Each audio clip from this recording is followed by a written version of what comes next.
Hey everyone, welcome to the show. I have Dai Manuel here, and he is a TEDx speaker, which I did watch your TEDx Oh, thank you, episode. Tina. Thank you. And he has so much of experience. He traveled the world, he's overcome a lot of health issues. And we're not really sure what we're going to talk about today, but we seem to have a lot to talk about. So I'm not really worried about that. Yeah. So, welcome to the show, Dai. Tina, thank you. I'm honestly just feeling so honored to be here. I also love the theme of your show, your podcast. Because I mean, it's the kind of things that we don't normally talk about, or else it comes Yes. up in sort of, just unplanned conversations, sort of the unscripted places when we open up about some of these odd experiences we've all had or navigated, right? And because I always think, whenever I've been going through something challenging, when you're going through it, there's like nothing harder, right? It's like all you can see, it's like right here. And then after you get through it, you can usually see the humor in it, or at least I try to. I find by looking at things much more humorously, especially from my own perspective on my own issues, it just makes things a little bit more enjoyable and not so darn serious. I mean, come Yeah. on, I just turn on the TV every time I want serious, and the news own that, And but I'm honored to be here. I love your energy, by the way. I just think it's phenomenal.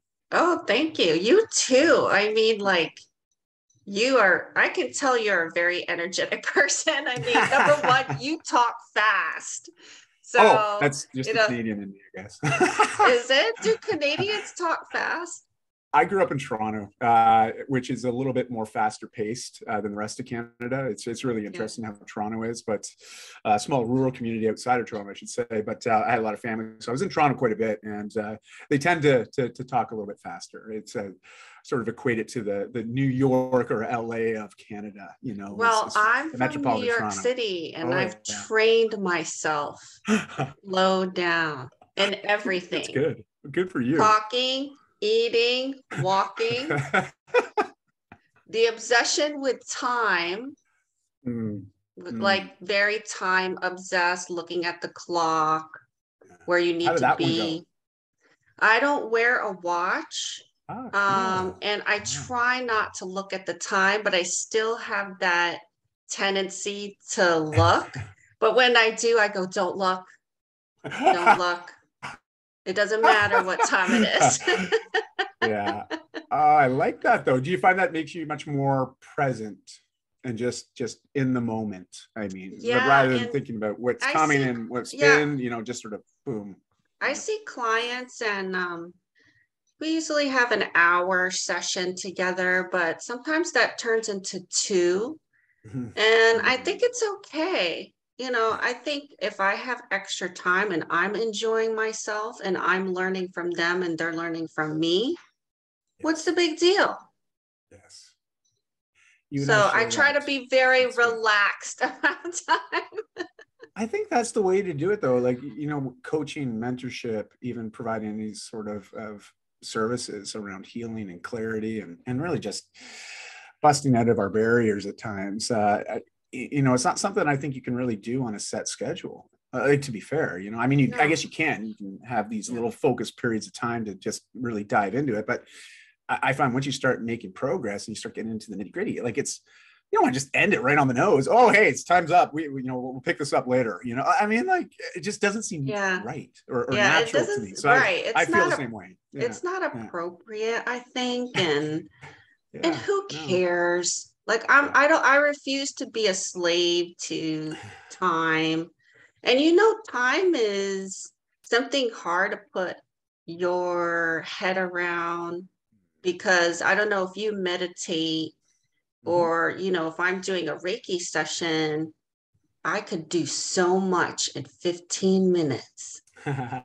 Yes. and I'll come out of it and be like that. The clock says 15 minutes, but I just went to three different places, in my Yeah. meditation. So, It's powerful. yeah. It's just a relationship and a perspective, right? I mean, it's time is interesting because it's not tangible. It's not like it's something that we can just grab onto, hold onto, and collect Right. more of, right? And it And speeds up, it slows, it speeds up, it slows yeah, down, And overall, I've noticed that it's sped up, right? A lot of people talk about how everything seems to be going so fast now. Mm-hmm.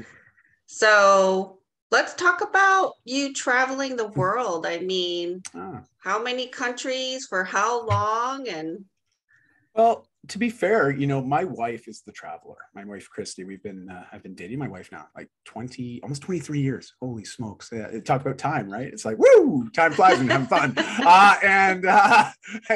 And so, you know, in our 23 years, well, to be fair, I was heading down a career path when we first met, and she was still, you know, we were both in our early 20s at the time, and I was already focused on career and just chasing success, whatever that was. And for me back then in my early 20s, it was very ego driven, right? It was I want to be the guy, I want to make the money, I want to have the flash, you know, all that stuff, which I just laugh at now. But that's what I believe was success. You know, I believe that you needed these sort of objectified things to then validate my own success. At least that's what I believe in my own mind. And unfortunately, you know, culturally, I mean, it seems much more prevalent today, especially with social media and that influence.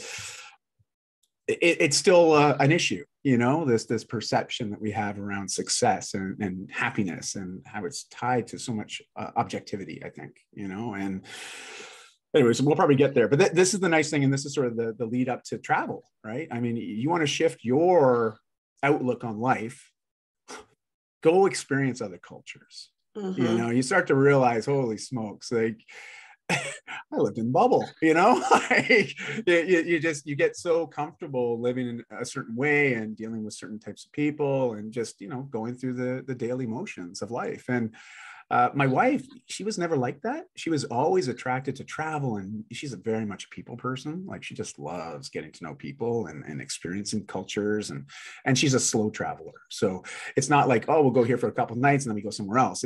It's like, oh, we'll go here for a few weeks on the slow side, and then maybe as long as a few months.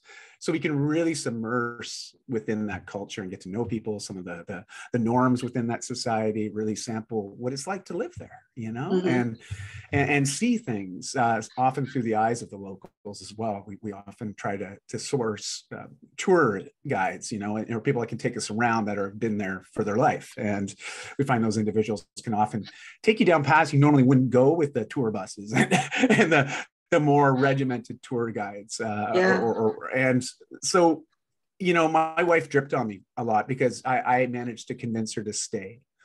And, you know, and we started having kids fairly early in our relationship, which again gave us belief that we just need to set a foundation, set roots down. And she put her passion for travel on the back burner, you know, to allow me the space to really go after what I was going after. But her passion never waned. It was always there. And with the creation of podcasts, you know, there was those daily deposits you could get from stories and people experiencing other cultures. Especially, she was really becoming fascinated with this digital nomad type of way of life and the traveling family way of life. Like, when you start to go down those paths, you realize there's a massive ecosystem of people that live within that way of being. And I had no idea, you know, I had no idea that it even existed. And long and short of it all, after 17 years of, and especially those last, I'd say 4 or 5 years before I exited my company, she kept dripping on me, sending me podcasts. Oh, listen to this family, listen to this guy. He was a CEO for a company, and he basically left it all so he could be full-time experience with the family, traveling the world. And I was like, whoa, wow, okay, well, I'll give that a listen. Because I was always, no way, that's not possible. I can't do that. That's crazy. And, you know, the confirmation bias was real. I'd always look for ways to validate my beliefs, and whether they were correct or not, I you know, espoused them as being correct. And eventually it got to a place where I was like, you know what, I don't love what I'm doing anymore. You know, and I was in my mid to almost late 30s at that point. Just to sort of put a timeline to this is like 7 years ago. And I was like, I don't think I can do this anymore. I don't feel passionate. I don't feel fulfilled from what I'm doing. And I mean, how many people that are listening or watching this have felt that way about something in their own life, especially career path? Yes. Thank you, Tina. Me too.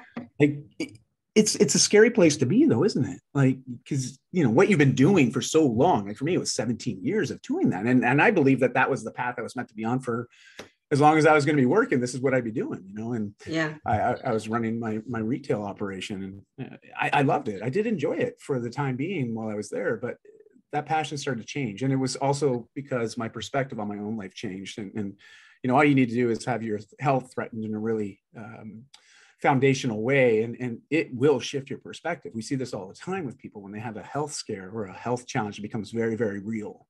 And you start to recognize, oh, quality of life and longevity and vitality are challenged here. And I mean, if I only had a few years to live, unfortunately, that wasn't a diagnosis like that. But if I did receive a diagnosis like that, would I still want to be doing what I'm doing right now? Well, just think that that happened to everybody the past couple of years. Yes, exactly. And Yes. how much change has come out of that. You know, it's been rough, but I feel like there's so many good things coming out of it. It's exciting to see where we're going to go now. And you also have that faith within yourself and that trust within yourself and I believe, I mean, I might be reaching here, but I just pick up on this energy from you that you just have this natural way of just not so much letting life just happen, but embracing life for what it is. Do you know what I mean? Like there comes that place where you have to almost like let go of lots of our expectations. But when we do that, it's amazing what you start to take notice of, you know. At least that's what we experience. Okay, this is what happened. All right. So I quit my career 17 years. A month later, my wife quit hers. 2 months after that, we pulled the kids out of school, gave away all our stuff. There was some mementos and certain things that, you know, had emotional value. And for those things, we put into a storage locker and packed up our SUV and just said, okay, well, let's start going south. And, you know, we live in Vancouver, Canada. It's for those that aren't aware, it's about 90 minutes north of Seattle. So we are neighbors, very close to the US when here in Vancouver. And our weather is just like Seattle, Pacific Northwest. I mean, it's a rainforest. And in the winter, it's gray and wet. Very wet and a little chilly, you know, not so much snow, but it's just cold. And so we wanted to chase the sun. And that was something that we've always loved. We love the sun. We love warm climate. And so we just started traveling south. We had no destination in mind, Tina, none. We didn't know where we were going, didn't know how long we'd be going for. We just knew we want to start traveling and experience life as a full-time family. So how old were your kids at this point? I'm curious. One of them was almost a teen. The other one was, I guess they 10 and 12, almost 11. Okay. So kind of with the age of my kids now. But here's the challenge though, because I don't know if you see, there are always people in your family that like change, like me and my youngest daughter, but then my husband and my other daughter, not so much. More like homebodies, don't like to, if there's change comes around the corner for them, they've got to sit with it longer. They've got to contemplate it longer before they actually make the change. But I have to get my husband credit. I think he's used to me after like 22 years. That I'm just one of these people, you know, you're right. I just embrace what comes and I don't like schedules. I don't like the same thing every day. I get easily bored. So I think that's rubbed off on him because he's more open to change because of it. That's amazing. Yeah. But I mean, I love to travel. In fact, I think the number reason why I'm on this planet is to have an adventure. I like that. Whatever that means, right?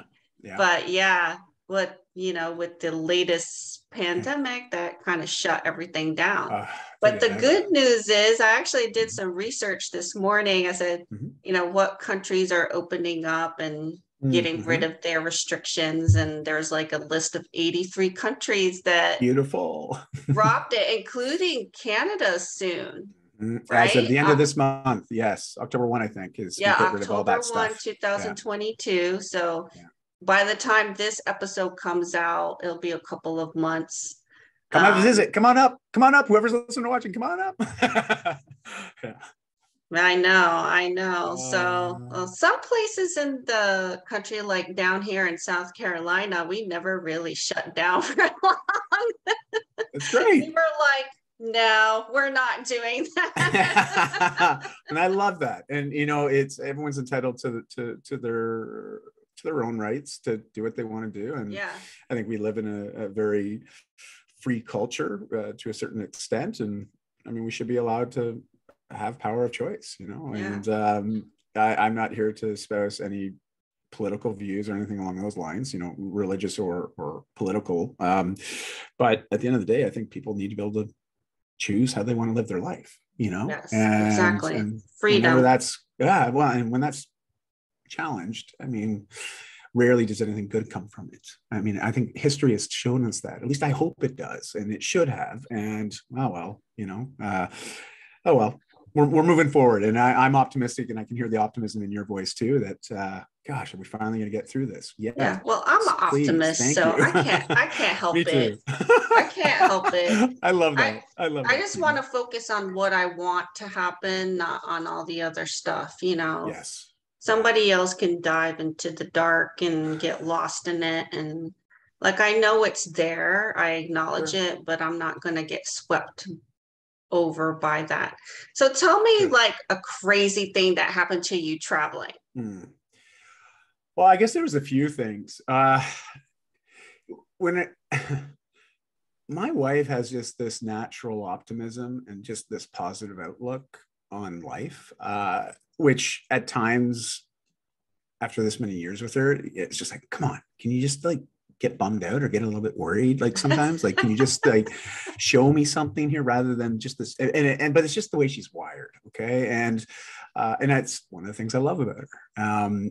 And it rubs off on our whole family, you know, that positive outlook and that ability to be really growth mindset oriented rather than, you know, fixed. And so she is very growth minded. And, you know, there's a couple times where one time in particular, like we were in Bali and it was like time to do a visa run.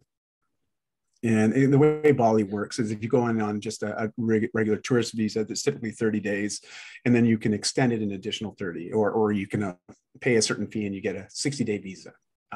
There's other ways to get visas, but normally you'll get the 60-day, and then you have to leave the country and then come back in to get another one.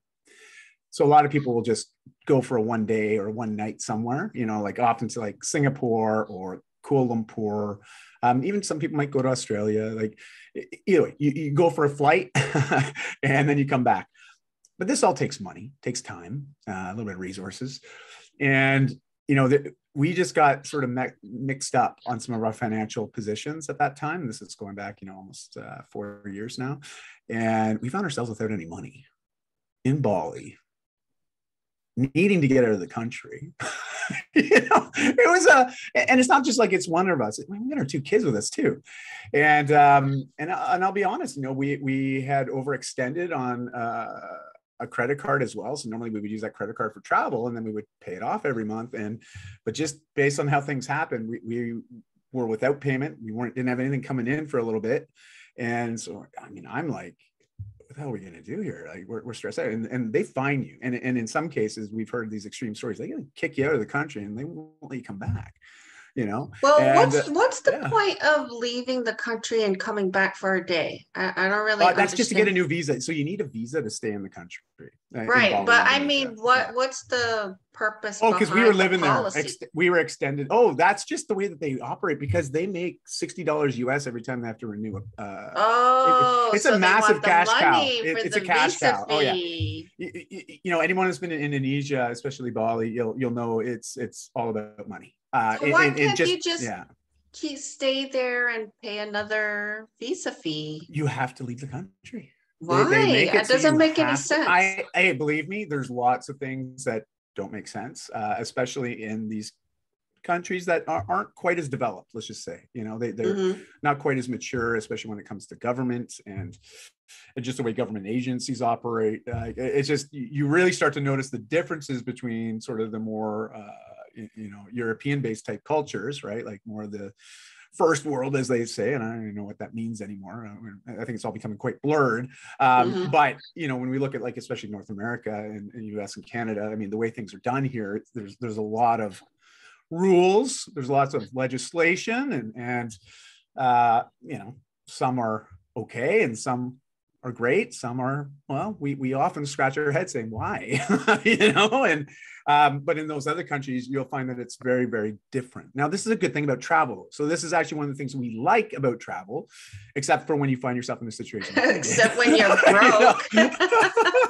Yeah. And it was just, you know, it was just bad timing because I had a big tax bill come due. So that would have been taken care of. Anyways, long and short of it, it's, my wife's always like, don't worry, things will be okay. Things will be okay. And we're getting down to the day, we're already a day overdue, you know, with our visa stay. And we're like, gosh, okay, we've got to reset these visas, you know. And the craziest thing happened, you know, like we had some locals there that were very supportive of us and understanding. And, you know, because we lived in an area in Bali that's not so touristy. It's actually, we lived down it was a one-way street, but we were down at the end of one of the alleys within this sort of cul-de-sac area. And we lived amongst all the locals, all the Balinese, and we loved it. We loved that. You know, I mean, we wake up, there's chickens and rooster. There's like, you know, just, it's awesome. I mean, it's just such an interesting place to be, especially coming from, you know, a metropolitan area like Vancouver, Canada, to all of a sudden find ourselves submerged within this very different culture with lots of different norms, but so kind. And you know what? The craziest thing was is money doesn't even come on the radar. Now, everyone needs money to sort of support themselves. But when you look at these families and you know, in how we compare to what we have to live off of in, say, North America, you know, our cost of living much, much higher. But here in this country, in seeing the level of happiness and connection between family members and generational family. Like, I mean, those great grandparents, parents, kids, like all in sort of one little complex, you know, and supporting each other, and everyone contributes to the family, and they're always smiling. And I was like, you know what, there's something to this, you know. And this also spurred my interest in the blue zones and diving into some of that, because you know, these people, like, they look a lot younger than they actually are as well. Like some of these grandparents, I'm like, I was one lady's like in her 90s, and I swear I thought she was like in her 60s, you know. I'm like, wow, that is impressive, you know. And but they've lived their entire life not with a lot of stuff, but with a lot of deep connection, deep sense of purpose, community, family ties, values, you know, all these things that actually don't cost money. It's almost like we have the money and we have the material things, and at least I'll speak for the US. We don't have that good sense of community. I agree with you. You know, I think there's pockets where we see it. You know, there's always going to be the outliers, but if you look at sort of the norm today, you know, we talked about time quite a bit before we started, you know, the formal conversation today when you hit record. And some of those comments you made about time is very much also overlapping this cultural difference, you know, the way they perceive time. I mean, we joke about it, living in Bali, it's an island, and everyone works on island time there. And it's, or as, you know, in some of the more Caribbean type islands, they call it rubber time, right? And it's just like, it stretches and it shrinks and it stretches, and no one really pays attention to it. I mean, I'm telling you, it's like that here too. I mean, God forbid somebody would show up on time around here. You know, and the businesses almost have, it's strange because it's so different from the Northeast culture, but the businesses here almost don't even care. Wow. You know, isn't that cool? I mean, that's like, different. Yeah, it's like they're like, okay, I got enough business. I don't need to be working 24/7. I need to take the holidays off. I remember when I found my dentist when I first moved here, and he was closed during Christmas. Like I think it was a week or two, and I was shocked. And I was like, "What do you mean you're closed for 2 weeks around Christmas? What if someone needs a root canal?" You know, I was like, but he was just like, this is my time off. And I got to know him. He's a pretty cool guy. And he's like, this is, and it's just that. And I think that's good. I do as well. You know, I do believe that we have to be able to set our own boundaries. And even as, you know, and I know as entrepreneurs, people that own our own businesses, that's where it can be really challenging as an entrepreneur. Yes, totally. Understanding, you know, that's what I always struggled with, you know, was the boundaries and setting boundaries, because it's, you could go 24/7. And I even had a mentor. I remember one of my first business mentors, and I'm like, yeah, you know, I want to be an entrepreneur because I'll have control of my own time. You know, I'll be able to do what I want when I want. And he's like, well, I don't want to break your bubble or anything, but you know, there is an upside to what you're talking about. You're only going to have to work half time. I'm like, really? Half time? Like, awesome. You know, I'm thinking like 20 hours a week, right? And he goes, no, no, no, no, no. Either the first 12 or the last 12 hours of the day, you know, like, and he was right. You know, it was like this constant, because the brain's always going. You're always thinking about different things and different ways to support your business. I'm thinking of new things, you know, that I want to do yeah, down the pike, and never stops, like, right?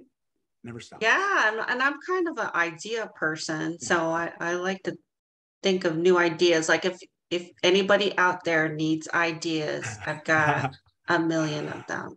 Like I'm an idea person. You're tapped into that energy, you know, that Yeah. creative underlying energy. Yeah, I guess it is you know? creative, isn't It it? is. Oh, very much so. And I'm I really think so. big into Yeah. troubleshooting, like talking things out loud and bouncing off ideas. I think that's really effective. It is. I think that open dialogue is a great way to organize our own thoughts. Sometimes just bouncing off somebody else, just to be a sounding board, you know, and ask the right questions. Because I think it often boils down to questions, you know, and it's what questions do we ask ourselves, and what questions are we being asked? Because that's how we gain clarity. And once we've got clarity, we become more confident. And when we're more confident, we procrastinate less and we take more action, you know, which so if you are an entrepreneur, you have to be really disciplined about your time. But here's the thing, this is how I approach it. I try not to work on the weekends. Although I can't avoid it sometimes, because some of my classes are scheduled on the weekends because people work during the week. But I try to focus on what I feel like doing. You know, what I feel inspired to do. So I do that every day. You know, like I have a calendar and it looks kind of nuts, but I change stuff on my calendar all the time. I'll be like, I'm not doing that today. I'm going to move that tomorrow. Or, you know, I feel like working on my book today. So that's what I did this morning, plus all the other little stuff that, you know, you got to do. But that's kind of what I want to focus on right now. And I think that's good that, you know, because that helps you, it will help support flow states as well, right? Like, you know, doing things that we enjoy, we often lose track of time anyways, and we do it. And the problem with that, it's extremely challenging to stay and flow with the kind of culture that we have. You know, with the email and the social media and the messages and the texting and the stopping and starting all the time. I mean, that is just gets in the way of the flow. You know, just having to stop and do everyday things like gotta go pick up my child now from school. So I can't work on this anymore right now. Right. I think that's why I enjoy like doing stuff at 11 p.m. at night. Wow, that's not me. I like my sleep, so I'm usually in bed already a couple hours by that point. So it's oh my God, I'm impressed. Well, I've always been a night owl, so I think I do my best thinking at late at night. Yeah. And then it's all quiet. There's, you know, everybody's asleep. You know, they're not texting me or messaging me, so I can focus better. But like you, I have to wake up early too, so I can't indulge on that most of the year. Summertime, yeah.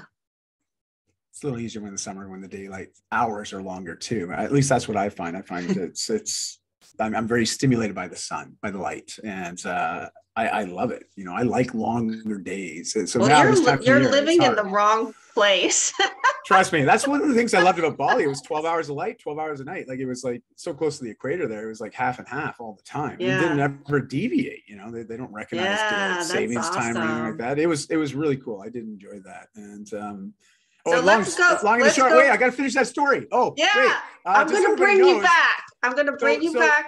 Okay, we're in Bali and you're out of money and you've got to leave. And so what happens next? Well, you know, I'm the kind of guy that, and this is, I recognize that this is something I've been working really hard on. When it comes to asking for help, and that act of vulnerability, I struggle with it. And I should say I have struggled with it. I've become much better, especially these last 5 years, because I've had a lot of intentionality around wanting to become more vulnerable and being able to be more open and authentic with people. You know, as a man who identifies as a man and you know, someone that's in his 40s now, I believe that, you know, over the last 5 years, it was a skill I felt deep down I needed. And I felt like I missed out on a lot of things because of that lack of vulnerability. Do you know what I mean? Like really lacked, you know, I missed out on opportunities to even get to know my kids even deeper in certain things, certain situations. You know, Do you think that males are more likely to be that way? They don't reach out for help as much, or feedback or advice in general? Yeah, I mean, again, I think there's some cultural relevance to this, and it depends on what cultures we're referring to, because I know some cultures, the men are very open and very supportive and also not afraid to ask for help, but they often tend to come from very tight-knit communities, also strong religious views or community initiatives that brings everybody together as well. But they also have very, very strong family values.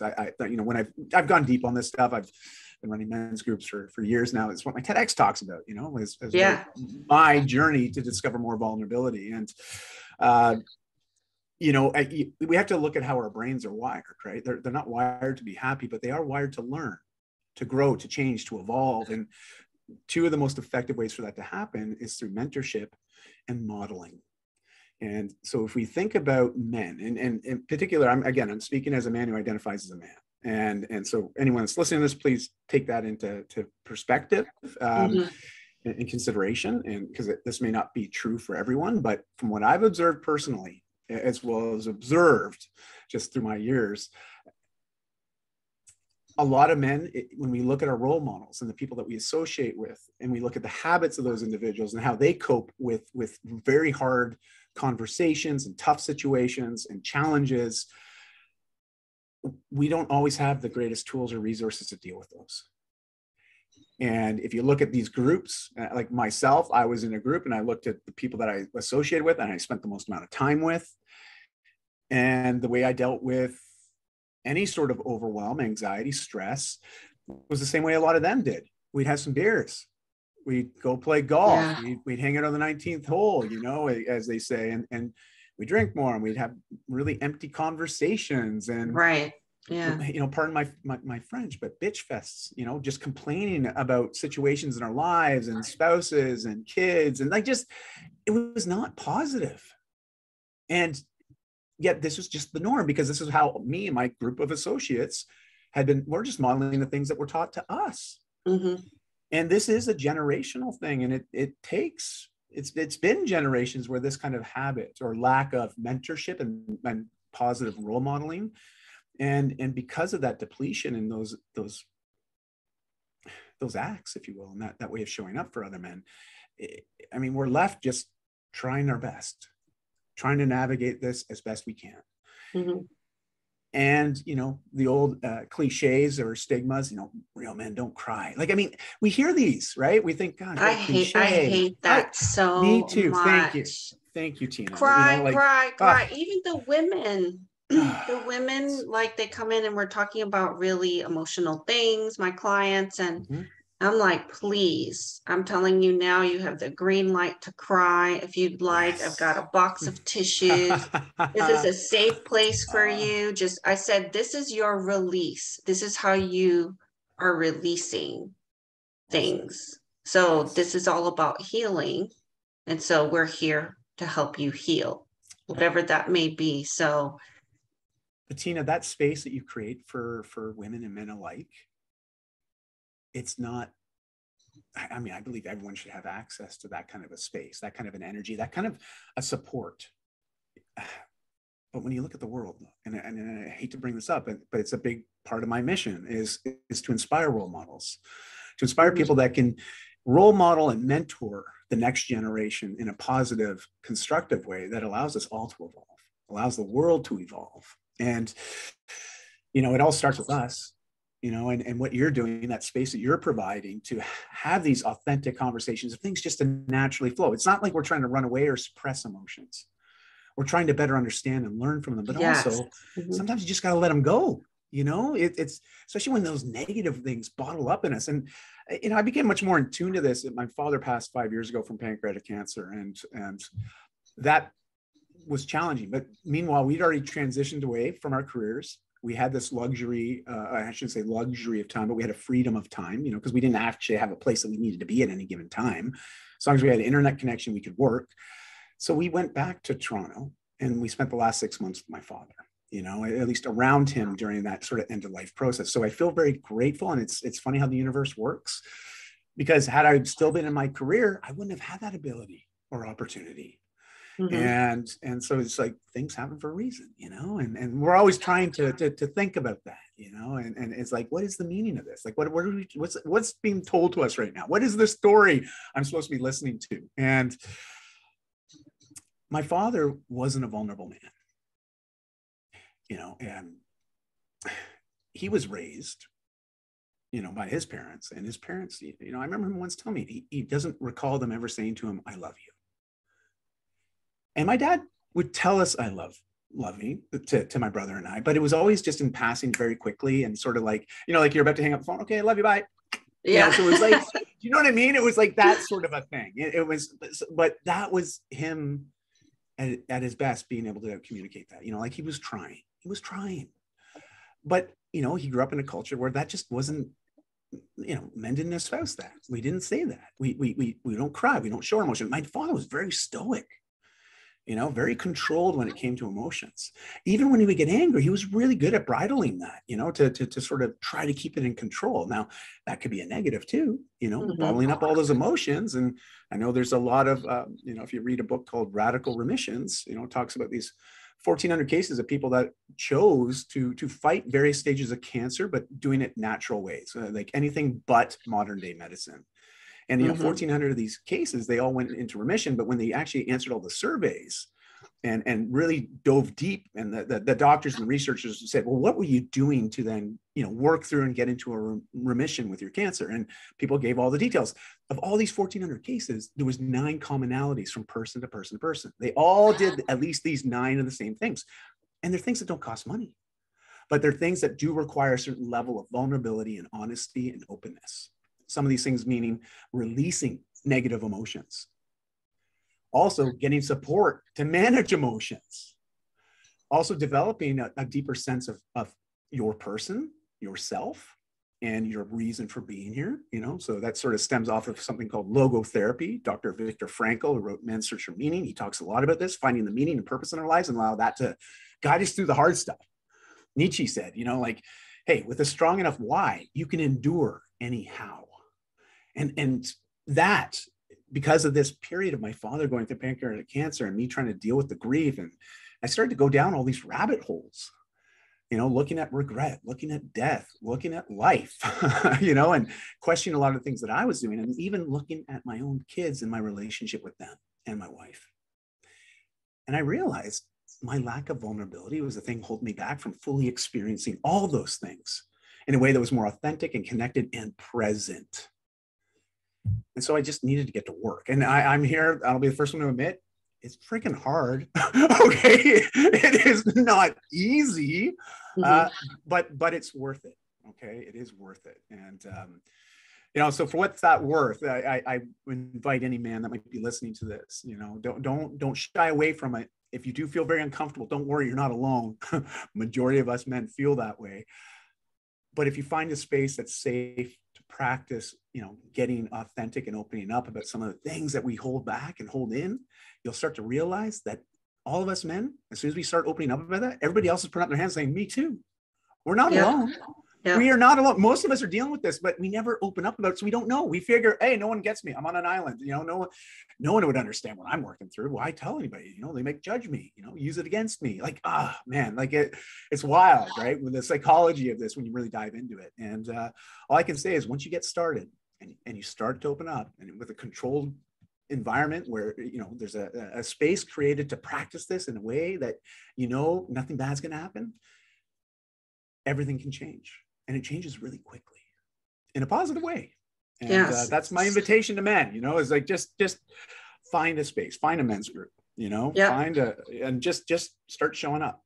You don't have to worry about contributing, just show up, Yeah. And a lot of my listeners are women. And if you have husbands or brothers, uncles that need help, or, point them, go find Dai online and point them in that direction. Sometimes it takes a couple of times of keeping mentioning something, like your wife did with the, hey, we can travel, this is doable. So it takes some effort, but being vulnerable and open with your feelings with practice is going to get easier the more you practice it. Well said, Tina. That's absolutely right. Absolutely. And hey, don't get me wrong, there's still moments where it's tough to have those conversations. It is. I mean, I'm not here to say it gets easy, but it becomes more manageable, and you start to realize, nothing bad happens, truthfully, when I open up to people that deserve my openness. And I want to make sure I really specify that this idea, and Brene Brown talks about this quite extensively, and she speaks to this really well from a business and professional perspective, vulnerability in the workplace and companies and organizations. And I think it's wonderful, but she also speaks to it and touches on the individual. And, she says, vulnerability is not meant for shock and awe. It's not something to say, hey, look at me, like, this is what I'm working through. Aren't I awesome? Like that is a wrong motivation. And that's not truly vulnerability. That's as far as I'm concerned, smoke and mirrors and misguided vulnerability. But we see a lot of that. I mean, just open up Instagram. I mean, it's a filter of this, and vulnerability is earned. It's not deserved. Like, it's not a right. It is earned, just like trust. And not everyone is entitled to our vulnerability. They aren't. Right. Mm-hmm. And we do have to have a certain layer of protection there. We can't just be open and honest with everybody we meet. We have to hold back, and why? Because you got to know someone, you at least be in a space where that this is the container and this is what everybody here in this container has now agreed to. But imagine if everybody knew how to create that container. Wouldn't that be awesome? Oh my God, we'd live in heaven. I think we would be there. Well, everybody was safe to share and be honest and be heard and validated. Right? That would be awesome. And you know what? The world would get better, because you know what? I look at, and hey, for any men listening to this, I'm not like a man hater. Don't get me wrong. I'm a man. Okay. And I like men. I have a lot of really good male friends and male communities. And so this isn't to be male bashing, but I look at most of the challenges in the world today, and it's typically men sitting at the head of those tables. Mm-hmm. I'm just saying, it's just look at the world, look at all the organizations, all the government institutions, like just the lawmakers, the law enforcers. I mean, it is male dominant. And so what we're talking about right now, Tina, between you and I mean, it's a massive systemic change required. And I honestly feel, this is my optimism probably shining through, but I believe that the world's changing. It is becoming more open, and people are becoming more in tune with this conversation that you and I are talking about. Now, it's not at any critical mass point at all, but that's why I love creators like yourself, Tina, creating spaces for these conversations to happen organically, authentically, but also to get out to the masses, because we just got to start having the conversation, let people know there is a different way of doing things than we've been doing them. Right. And quite frankly, I think it's healthier, Yeah. And the information is out there. Oh gosh, is it ever? Yeah. Yeah. Everything's out there. The answer is out there. The answer you're looking for. I feel like we're watching an X-Files episode, but yeah. Yeah, you just got to try different things. You have to experiment, Yeah. So back to Bali again. Oh yeah, sorry. So here we are in Bali, and my wife's always like, and we're getting down to the wire here, right? We're already like a day into it, but you can usually get 2 or 3 days. Like if you get there within 2 or 3 days of the visa expiring, they're usually really cool about it. They'll just wave you on.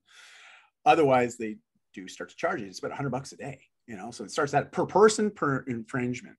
So you can imagine a family of 4. I mean, we're looking at $400 a day that every time that we delay leaving the country. And because we're stressed, we're like, we leave the country, but how the heck do we get back in? Because we had a flight booked, like we had our flights, we had all that, but we wouldn't have any money. Like we get over there to the other side, we got nowhere to stay, nowhere to get a flight back. Like we're like, oh my gosh, you know, like, do we call family? Because we knew we could do that. But then the turnaround time in that sometimes, this is the problem with international banking, especially in you know, more developing countries. It's hard, you know, it's hard to sometimes get money in, but also to get money out once you got it in. And as much as we have all these great tech, when you're there, you start to realize cash is still king. Yeah, people want paper. You know, they don't want a piece of plastic. They don't, because also a lot of the markets, I mean, they don't take credit card. They don't take any, like it's cash only. You know, it's still how a lot of the culture operates. And so we're a little bit stressed out. My wife's like, don't worry, something's going to happen. We're always fine. The money always just shows up. And I'm like, give me a break. Like, okay, Chris, like, you know me, I'm just like, come on, I'm being a bit of a realist. I'm like, I don't know. I think you're nuts and it's not going to happen. And I just felt myself having this little pity party. And of course, we're both trying to be positive so the kids don't pick up on any of this sort of fearful energy. And so we're very mindful of that. And anyways, within 12 hours, it was the craziest thing, but I had a new client sign up and send me payment. I didn't even know it was coming. I had no idea. Just showed up, cleared my credit card. And all of a sudden we had this means all within about a 24-hour period. And I'll just say, like, and I'm bringing this up not to say like, wow, you know, look at us. I mean, we made it work. But it was this very weird moment for me because I started to really believe what my wife was saying, like her perspective. I started to adopt more of that. Like, that was the moment where I was like, okay, we've had these kind of things happen to us in the past, but the fact that it happened right now when we need it, and it made me start to realize that, you know what, maybe there is something greater at work here. Maybe there is something to this idea of positive thinking and being more optimistic and not going down the path of fear all the time as an instant response to when things aren't going right. Because that is, I'm being honest here, you know, like that was one of my defaults, you know, that's where I would go. When things are good, they're great. When they're not, I can get into a pretty dark place sometimes. Yeah. You know, but when they're not, how bad is it really? Exactly. Thank you, Tina. And that is a perspective I've been adopting for the last 5 years and working on it very diligently to change that perspective of myself. And I like to say that I'm getting there. You know, I always like, say I'm there. I think big. So I think about how the universe works, you know, and how we're interacting with the higher power or source or creator. That's what I call it. And that we're always interacting with this energy, and it's always interacting with us and communicating with us. It's just we haven't been taught to communicate effectively or understand the signs. But once you start paying attention, wow, like magical stuff starts happening. And you know what? And when it's listening to Tina right now, she's 100% correct. And I know we could say, yeah, whatever, it's just wishful thinking, it's coincidences. No, I have years and years and tons of evidence, and I could talk about this all day. And so I always say that me and the universe are working together. Sometimes we're in sync. I think most of the time we're in sync. I just don't have the knowledge of why things aren't working. You know what I'm saying? But yesterday I was with a friend, and we're very deep when we get together, and it almost feels like destiny when we're talking about things that are happening right now to us or to the planet. And we both feel right now, and this is being recorded in September 2022, that things are percolating behind the scenes, and we're wanting things to move faster or change. Like we want a definite answer, but we can't get it right now because it's in the works. But the wonderful thing about being in that energy is you're going to get an answer eventually. You just have to be patient. So let's That's not tough worry though. about it. Let's not focus Yeah. on it. Let's not freak out. It's just in the works and we'll figure it out. We'll figure it out. You and my wife speak the same language. I know. I need to meet your I wife. love Like it. we sound Seriously. like we have Oh a my lot in gosh. common. Yeah. Definitely I, similar perspective, and you just see the deeper meaning in things, which is beautiful. You know, it really is a beautiful way to look at the world. But I know some people might believe that it's naivety, but I really don't feel that way. I just feel it's someone that's really in tune with themselves, and they're present to their own life. And you know, there's a value in trusting that things are going to work out. You know, like, and things they usually do. always work out. They usually do. I've asked people this question many times. Do you believe the universe has your back? Wow. What do they say? Some say yes, most say no. And I said, well, I will tell you that it does, but you have to communicate to the universe what you want. And if you are Yes. focusing on doomsday scenarios and everything that can go wrong, you're telling the universe that's what you want. So where do you want to put your energy? Into what you want or what you don't want? Mm-hmm. I love it. Pretty easy answer, I think. I'm gonna put into the Yeah. positive. Yeah. You know, like, and it sort of comes back to that idea of confirmation biases too, right? Like we have a lot of beliefs and certain understanding based on the lives that we lived and all those different inputs that we've encountered throughout that lifespan. But how often do we challenge what we believe? Mm-hmm. And I don't think we challenge it that much, at least the majority of people. You know, Yeah. I Or know I figure have. out where it came from Yeah, and then ask yourself, and here's the asking questions. Does this belief really serve me? Is it helping me? And if it's not, maybe I need to let it go and find another belief. that's right. It's so true. Like, I mean, it sounds overly simplistic when we talk about this openly like this. And I'm sure there's people like, wow, that sounds just really easy. And well, it is the actual process of doing it. But it's what do you do once you acknowledge that? You know, because I love to hear your idea on that too. Because as much as you get to that place, it's like, no, this isn't serving me. I do need to let this go and replace it with something else. But that is where I find most people struggle, Mm-hmm. you know, is the actual rewiring of a new belief and really coming to understanding that maybe the old belief, as much as we want to let it go, I mean, if it's a habit and something that's hardwired, it's challenging, isn't it? Like to Yeah. really truthfully get to a new place where it's like, I don't believe that anymore, you know, like, especially when it's stuff about ourselves, right? That Yeah. self-perception belief, the beliefs about our own value. And oh man, you know, I was morbidly obese as a teenager. And from age 9 to 14, I was like putting weight on so much. And my health was like just dwindling. And, you know, I was very isolated and depressed, dealing with a lot of social anxiety also as a result. And, you know, I didn't believe I had any value to offer. I really didn't. And I had positive people in my life then trying to tell me differently, but I just didn't believe anybody. I believed my own belief.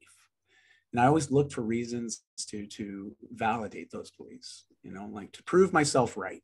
See, I'm of zero value. You know, it's like, oh yeah, you see, that person teased me at school. I thought it was my friend, but I knew it. I knew they weren't my friend. I knew they didn't like me, you know, like, and Mm-hmm. just going down these like deep holes of justifying these negative beliefs I had about myself. And when it came time to change, I was just more afraid of staying as I was than I was of the idea of changing, you know. And just to reiterate this, most of the time when we become so afraid of not changing, sometimes that's when we're really truly ready to make the biggest changes. And I know it's kind of fear-based. I mean, not kind of, it is. It's fear. We're kind of in a way running away from a potential future if we don't make changes. But that's what motivated me. You know, the idea of life getting worse if I don't start to take action Mm-hmm. decisively and Mm-hmm. purposefully, and learn to ask for some help and support from people within around me, because I didn't have any idea how to do it by myself either. And but I'm bringing this up because I know there's a lot of people that get to a certain place and it's lonely and we don't believe there's any way out of it, but there always is. Yeah. And I'm curious, like, what are your thoughts on how people can start to, rewire a new belief, especially when it comes about themselves? Because, I'm really fascinated by what you do, because I know you work so in tune with people's energy and sort of that internal driver, those intrinsic emotions that make us up who we are, right? And I just Yeah. love your perspective on that. Well, one way to get out of that is ask your friends and family. I Mm. have this belief about myself. Mm. Is it true? Do you see myself being this way? Or, you need perspective because we get stuck in our own heads Oh too gosh. much. Yeah. And that's where reaching out is such a beautiful thing, Mm. because, and you want to ask the people that love you, Yes. not the toxic people in your life. You Right. want to ask those friends that love you and believe in you, and just be honest and say, I have this belief, but I'm not sure it's true or not, but do you see me being this way? And they'll probably say no, Mm-hmm. or they'll say yes, but with some nuances. But with beliefs, you just have to practice. So we have this running conversation in our heads all the time, right? And I used to go down the dark rabbit hole, and this is something I learned Mm-hmm. from one of my parents. And I decided I didn't want to do that anymore. So when I was practicing, I would go down that dark track and and I had this little pep talk to myself, Tina, we are not going to go there today. Mm. And I would even say, I cancel, clear, delete that thought, like I'm Yeah. communicating with the universe and it just heard it. And I said, wait a minute, I didn't mean that. I'm clearing that, I'm deleting that, and then I would replace it with what I want to happen. Sure. And I did this consistently, and you have to be patient with yourself because you're not going to be really good at it in the beginning, especially if you have monkey mind. But Yes. with practice, you're going to get better. And now I don't even go there. I don't. That's great. I don't even go there. That's not my default anymore. If something happens that shakes me up, or, I go, well, I wasn't meant to be there, or I wasn't meant to talk to that person that day, or that wasn't the right timing, and I leave it up to that universe who's so wise and knows everything, that they're taking care of things in my best interest. Powerful. I love that.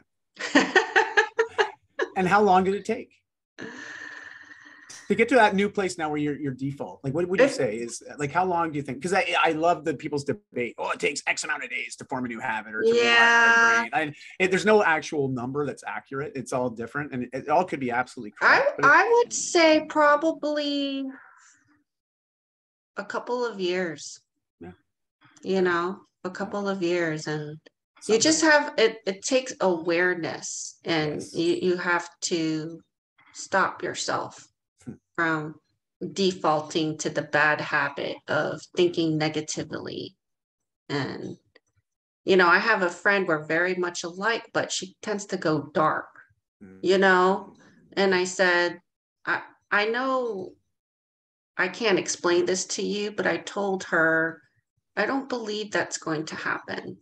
I really don't believe it. Like, in my heart, if I go within and I feel what our future is like, I'm not worried. That's the only thing I can say. I'm not worried. Did that comfort her? Yeah, I think so. Yeah. Yeah. Because sometimes I've had similar conversations with some people, and over my lifetime, and I know as sometimes people are so far down that rabbit hole, so to speak, like they just, as much as they want to believe it, I find that they just can't allow themselves to believe it, like, and it's almost like they're choosing not to allow, like, even though they know that's a choice to see it differently, but there's comfort in feeling sure about something. Like, I almost equate it to like emotional eating, you know, like for myself, I was an emotional eater. I ate my stress and anxiety, and it was the one thing I felt I had absolute control on in my life was at that period. And it was just, I knew it was something that was negative. I knew it was something that was creating more grief for me personally, emotionally, physically, spiritually. Like this weight that kept going on, and this sort of I was self-sabotaging, right? Like I just nonstop. Yeah. But there was comfort in that because I felt I was in control of it. And I think there's a lot of negative and toxicity within many of our lives, and it's easy to see that as being comfortable because at least we know it, right? It's like I know this negative Right. feeling. Like it's, But it's you know, it's an awful. illusion of control. First of all, you're Sure. not in control Yeah. of anything. So let it go, everybody. Yeah. You're not. We're only at best Yeah. managing what's going to happen. And that's why, great, manage it. You know, put your energy into what you want to happen, work on your dreams and goals, great. But be open because things change and things change fast. Sure. And so that's why I like that concept of the creator kind of knows everything and is manufacturing everything in your best interest. Because we don't know. As humans on the planet, this planet, we are very forgetful. So we don't know everything. And I don't think we can know everything because it would be overwhelming. So you just have to trust, you know, or have faith that things will turn out. I like it. I love how you make it sound so simple. And believe me, like I'm of the same mind now. But I can tell you, when I was going through some of my biggest challenges, it's hard to stay positive at times. You know, like it is a choice. It's a choice, just it's like anything else. Like happiness. But if you're choice, going through hard times, this would be my advice. Really go into your feelings, but don't get stuck in that dark place. So if you lose someone you love, grieve. If something sad happens to you, be sad. If something pisses you off, be angry, but don't stay there forever. Yes. And if you really feel those feelings and allow those feelings to come up, they won't stay. They can't stay if you fully felt into them. But if you resist it and put it off and deny it, it's going to stay with you until it kicks you in the butt and says, feel me.